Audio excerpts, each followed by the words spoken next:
Bonjour à tous, mon nom est Jean-François David, je suis citoyen de la ville de Québec et puis je suis un citoyen plutôt préoccupé par le projet du tramway.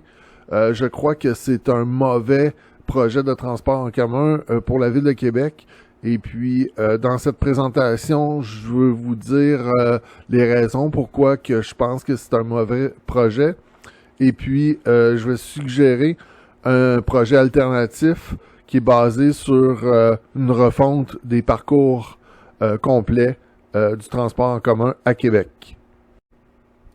Donc, premier point à dire sur le tramway, selon moi, ça n'apportera pas beaucoup de bénéfices réels aux usagers du transport en commun à Québec. Je m'explique. Le projet du tramway consiste à prendre une ligne de métrobus qui est déjà bien implantée, et qui fonctionne très bien présentement, et puis la remplacer par un tramway.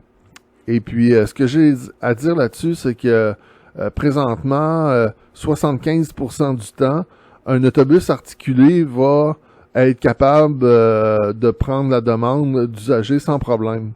Donc, c'est juste peut-être l'équivalent de 25% du temps que les autobus articulés vont avoir certains manques. Donc, c'est sûr que présentement, on règle la situation par seulement ajouter quelques autobus et ça règle le problème. Donc, à ce niveau-là, le tramway apporterait un petit peu en période de pointe, mais ça serait à peu près tout ce qui rapporterait comme bénéfice. Et puis, ce bénéfice-là, dans le fond, on peut le régler facilement autrement, donc avec des unités supplémentaires d'autobus. Donc, stratégiquement, c'est très faible là, le bénéfice qu'on a d'un investissement de près de 4 milliards de dollars. Donc, aussi, ce qu'il faut dire, c'est que la ville de Québec est très particulière. La Haute-Ville, c'est comme une forteresse géographique, une forteresse naturelle, et puis, c'est ça... pour un projet de structure en lourd, ben ça prend un tunnel dans le projet. Donc, c'est beaucoup de coûts. Et puis, si éventuellement on veut faire d'autres lignes de tramway, possiblement qu'on va être obligé de creuser d'autres tunnels. Donc, c'est très, très laborieux de passer par ce mode-là pour ajouter de la capacité ou penser à améliorer notre réseau de transport en commun. Et puis, dernier point là-dessus, c'est que au niveau de la densité de population, Québec, c'est beaucoup plus faible que des villes comme Grenoble qui ont un tramway. Donc, Grenoble, pas loin de 8000 habitants au kilomètre carré en moyenne. Québec, c'est pas plus que 25% de ce nombre-là. Donc, en bas de 2000 par kilomètre carré. Donc, on n'est vraiment pas dans le même type de ville. Et puis, ça serait illusoire de penser qu'on peut tout peupler le transport en commun avec du tramway de façon économique et viable. Point 2. Construction du tramway. Beaucoup de bouleversements et risques de dépassement de coûts. Sur cet aspect-là, je pense que c'est important de mentionner que le projet va impacter près de 200 intersections routières dans la ville de Québec.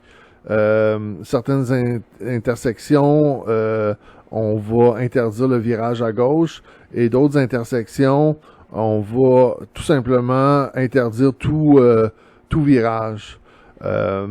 Et puis aussi, il va y avoir beaucoup de rues, de boulevards qui vont être transformées en sens unique.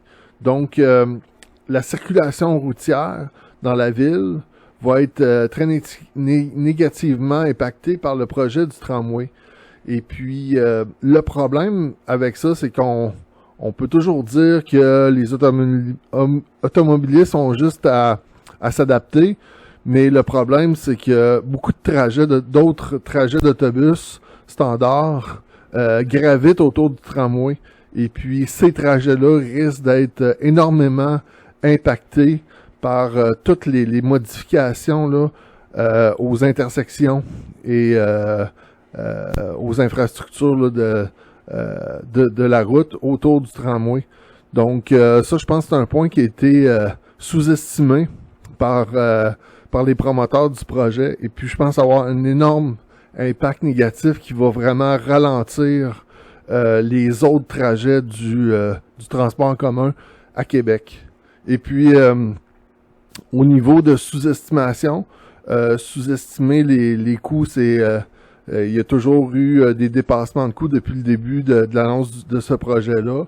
Et puis, il y a beaucoup de risques que on va vraiment dépasser les budgets prévus qui sont là rendus à 4 milliards. Donc, il faut dire qu'en novembre 2021, la grande préoccupation de l'économie, c'est l'inflation. Il y a une inflation qui commence à être galopante et puis ça risque d'être une tendance pendant encore un bon bout de temps. Et puis, au niveau de la main-d'œuvre, pénurie de main-d'œuvre majeure dans la ville de Québec, puis partout au Québec.